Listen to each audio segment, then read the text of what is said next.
Bodi to, kar si, ne to, kar okolica pričakuje od tebe. V oddaji Klepet ob kavi si to upamo. Takole, v letošnji sezoni smo odprli novo rubriko in sicer Moj ponos. In naša gledalka Mateja nam je poslala fotografijo, ki vzbuja občutek ponosa, in to je fotografija iz Sibirije, natančneje iz Altaja. Udeležila se je namreč tega potovanja in le tega sem se udeležila tudi sama in po vsej verjetnosti odhajam tudi letos.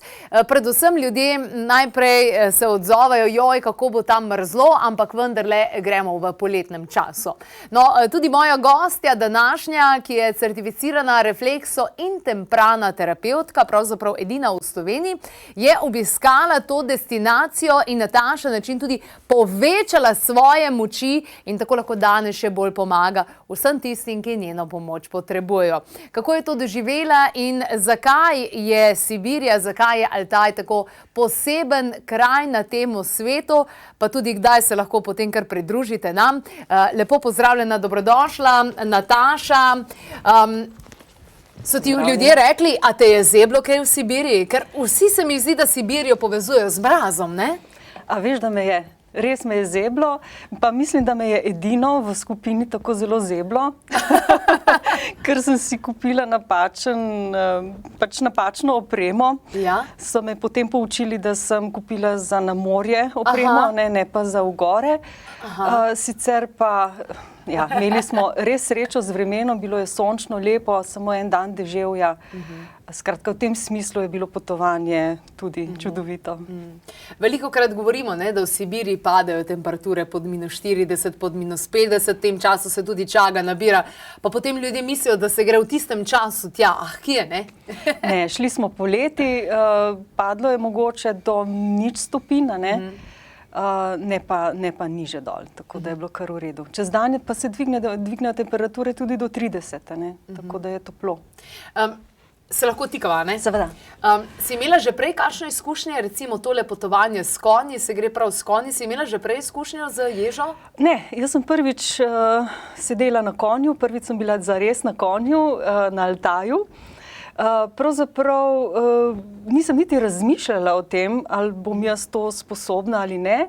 Pač enostavno sem se odločila za to potovanje, pritegnilo me je en cel kup drugih dejavnikov in šele ko sem zares bila na konju, sem se zavedala, ojoj, a bom jaz to sploh zmogla, ne. Sicer pa je šlo brez problemov. Ja. A ni nekaj posebnega? Arkadij pravzaprav vsakemu zbere konje, ki ga mora imeti, in vem, da mene je moj naučil veliko lekcij. Moj je bil zelo trmast. Aha, no. Ne vem, kaj mi to pove o mojem značaju.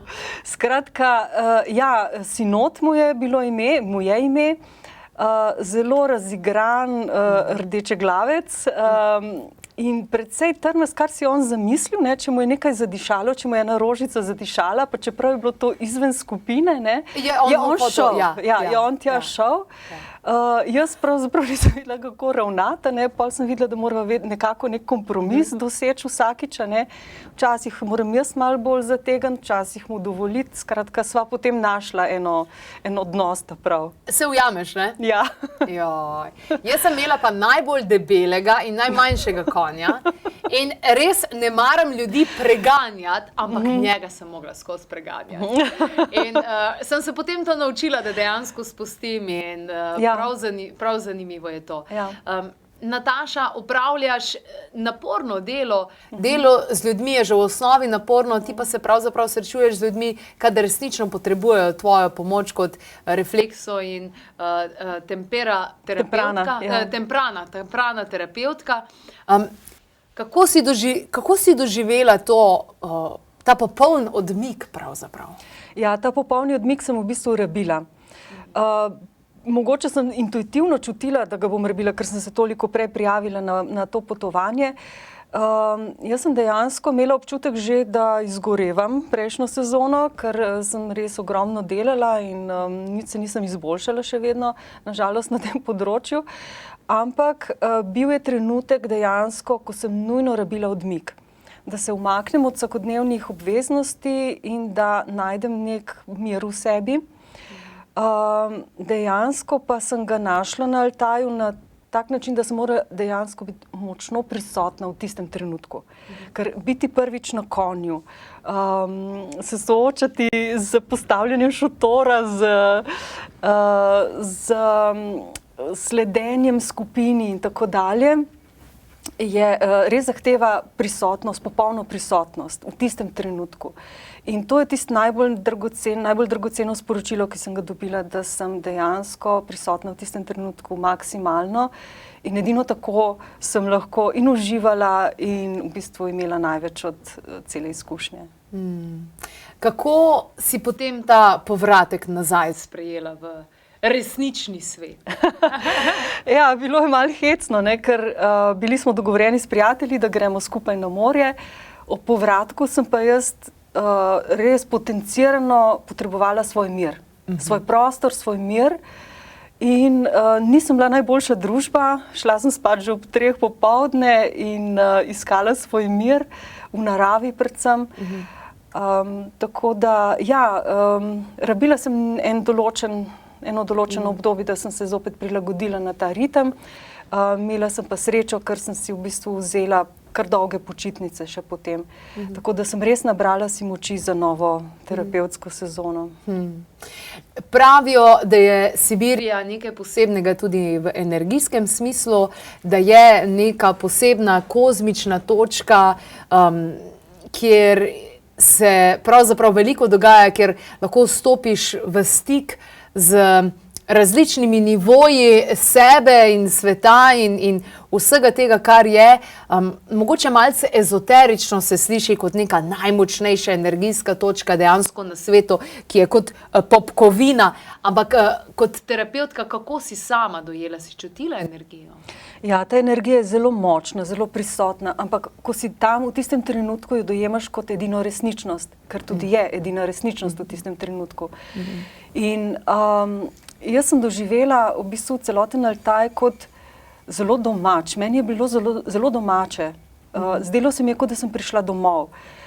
Mogoče me je malce spominjalo tudi na tiste pohode, potovanja, ki smo jih imeli v otroštvu. Moj oče je iz Tolminskega bil, žal pokojni, in nas je v otroštvu vodil po vseh teh gorah in res ta občutek mi je bil domač. Zdelo se mi je res, kot da prihajam v neko svoje okolje in sem se hitro znašla tam. Nisem imela nobenih težav s prilagajanjem, tudi recimo vsi so komentirali, da je bila pot dolga in naporna. Meni se je pa zgodilo nekaj nenavadnega, na kar sploh nisem bila pripravljena in sicer že 2 dni predno smo odpotovali iz Slovenije, sem se kot nekako preslikala v tisto okolje, ker tam sem že bila. Ne vem, to se mi še ni zgodilo, zato sem bila malce presenečena, ampak tako se meni zdelo v bistvu potovanje zelo kratko. Jaz sem ga doživela kot kratkega, enostavnega in sem kar naenkrat tam se znašla. In mi je bilo povsem domače. Ja. Tudi ta energija, ki je res dejansko močna, čista. Zdelo se mi je v bistvu, kot da je Slovenija mogoče miniatura Altaja, na nek način, v energetskem smislu tudi mogoče. Vsekakor. Tam se pa razbohoti, ker so razdalje velike, ker je zrak mogočen, ker je mineralna sestava tal res bogata. Na vsakem koraku vidiš drugačen kamen, drugačno barvo, rože so večje, močne, čutiš jih kot zdrave. In jaz tudi nisem srečala nikjer še bolj srečnih otrok in živali. Ja, definitivno. To se tako srečo se vidi v njihovih očeh, načinu gibanja. Res čutiš, da je to prvinska energija. Tudi mene je presenetilo po dejansko letalski vožnji iz Ljubljane do Moskve, pa iz Moskve na drugo letališče, pa iz drugega letališča na Gornjo-Altajsk, pa potem še tista vožnja do te zadnje vasi. Ja. Ampak že ko smo prišli do Aržansuja, do tega izvira, jaz sem bila kar prerojena. Prav neverjetno je. Ne čutiš teže potovanja, časovno si v neki drugi kapsuli, nisi v tej običajni. Ja. In kar tam si, a ne? Ja. Nataša, sama sem prepotovala svet, pa vem, da si ga tudi ti zaradi svojih izobraževanj, nadgrajevanj vsega ostalega. Meni osebno, to sem opazila čez čas, da zmeraj, ko se s popotniki ali pa tako pogovarjam z ljudmi, vedno izpostavljam Altaj. Vedno govorim dejansko o Altaju. In opažam, da mi je to najbolj ljubo potovanje, da mi je najbolj ostalo v spominu in da je naredilo največji pečat v mojem življenju. Ja. Kako med vsemi temi potovanji, na katerih si že sama bila, kako tukaj vidiš sama Altaj? Na Altaj se preprosto moraš vrniti. Ne? Mislim, tako jaz sama čutim. Še bom tja zahajala, hkrati mi pa, kako bi rekla, imam občutek, da ga ves čas nosim s seboj. Ne? Imam ga v sebi in kadarkoli se želim vrniti v to stanje, ki sem ga tam doživela, se lahko vrnem. Tako da mi je res dragoceno bilo potovanje in še se bom zagotovo vrnila na konje in pa tudi na izobraževanje. Na izobraževanje odhajaš, ne? Ja. Doktor Korepanovo. Tako je, ja. Fitomedicina. Letos se dodatno izobražujem iz aromaterapije. To izobraževanje vidim pa kot eno veliko nadgradnjo in seveda novi načini, kako lahko bom pomagala še v prihodnosti. Wow, izjemno. No, doktor Korepanov se nam je tudi oglasil iz Rusije in tukaj njegovo povabilo na to izobraževanje, ki je zares edinstvena priložnost. Здравствуйте, дорогие друзья! Все, кто интересуется фитотерапией, те, кто любит растения, те, кто верят, что растения могут сделать чудеса. Это действительно так. Если лекарство старается лечить, то травы регулируют организм, укрепляют организм. Это очень хороший позитивный дополнительный компонент фитотерапии. Мы работаем во всех направлениях фитотерапии. И сейчас для начала мы с вами решили остановиться на проблеме паразитарной, противопаразитарной. Дело в том, что вот есть очень серьезные американские исследования, когда всерьез взялись и каждого человека посмотрели, в 95% случаев нашли паразитов. Я думаю, что у нас в России и Словении не намного лучше обстановка, поэтому вопрос серьезный и вопрос, а что паразиты? Паразиты, они ослабляют организм, а слабый организм, он подвержен болезням. И поэтому, конечно, нужно, укрепляя организм, заботиться и об этой стороне. Убирать лишних нахлебников из нашего организма нужно убирать. Пока мы решили остановиться на этой проблеме с вами, с вашей страной, и решили остановиться на вот таком хорошем противопаразитарном сборе, удобном в применении. И думаю, что наши алтайские растения, безусловно, помогут вам в этом. Takole je izobraževanje dr. Korepanova, ja, še vedno je torej možnost, priložnost in seveda tudi za potovanje v Sibirijo. Sama se bom vsekakor pridružila eni od teh skupin in hvaležni smo, da imamo to priložnost in to možnost, da torej potujemo v Sibirijo in je to res povsem taka neturistična, bom rekla, izkušnja. Preverite na klepetobkavi.si pod zavihkom dogodki, tudi vsa ostala potovanja za Sibirijo je nekaj različnih programov, potujemo pa letos med drugim tudi v Peru in avgusta, potem kasneje tudi v dolino piramid Bosne. Ampak tale trenutek se pogovarjam z našo gostjo Natašo in sicer govoriva o Altaju. Mene je presenetilo veliko rastlin, o katerih sem se že prej pozanimala, tudi prej uporabljala, kot recimo živica in podobne rastline, ki jih dejansko vidiš tam, v naravnem okolju. Ugotovila sem najprej, da jih čisto premalo spoštujem. Ja, mene je tudi presenetilo, ne? Tako kot sem prej rekla, te rastline od nekje črpajo, ne? Črpajo iz tal in ta tla so res bogata. Tam so vsi minerali tega sveta, ne? In rastline imajo vse pogoje, da fantastično uspevajo, hkrati so pa tudi ostri pogoje, ne? Ki omogočajo, da rastlina dejansko izvleče vse možno iz tal, iz zraka, od vse povsod, zato da da najboljše od sebe. In jaz sem že prej uporabljala čago Zato mi je bilo zanimivo videti, kako rase. Ne? In pač bogata flora je, zelo bogata in seveda iz tega se potem lahko izdeluje res učinkovine, ta prave, ne, take, ki imajo neko moč. Prav zares, ker sončni žarki so precej močni, poleti, po zimi pa vemo, kako nizke temperature in prav neverjetno je, da sploh karkoli tam preživi. Mi smo imeli nekoga zraven, ki je tudi energijsko meril vodo v vseh teh potokih.